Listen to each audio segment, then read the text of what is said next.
Hello नमस्कार, स्वागत है आप लोगों को मनोज मस्ती एंटरटेनमेंट में। जी, बहुत ही ख़ास खबर है दोस्तों, आज खेसारी लाल यादव जी का सबसे बड़ा खबर के साथ। जी हाँ, खेसारी लाल यादव जी का एक गाना जो मेहंदी लगा के रखना थ्री से दोस्तों, उठावा से मत छुए, सुपर डुपर हिट गाना, उसका शॉर्ट वीडियो आ चुका है दोस्तों इंटरटेन रंगीला पे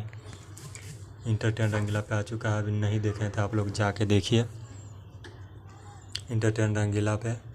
उठावा से मधु छुए सुपर डुपर हिट गाना था दोस्तों, यह सुपर डुपर बहुत ही कमाल का वीडियो है। आप लोग नहीं देखे तो जाके देखिए इस वीडियो को।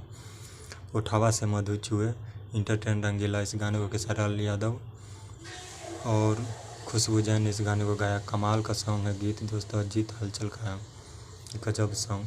आप लोग नहीं सुने तो जाके सुनिए, मज़ा आ जाएगा दोस्तों। और दूसरा खबर है दोस्तों, खेसारी लाल यादव जी का देवी गीत भी रिलीज हो रहा है। वे म्यूजिक से जो गाना रिलीज हुआ है, कमाल के सॉन्ग है दोस्तों। ये गाना भी धूम मचा रखा है यूट्यूब पे।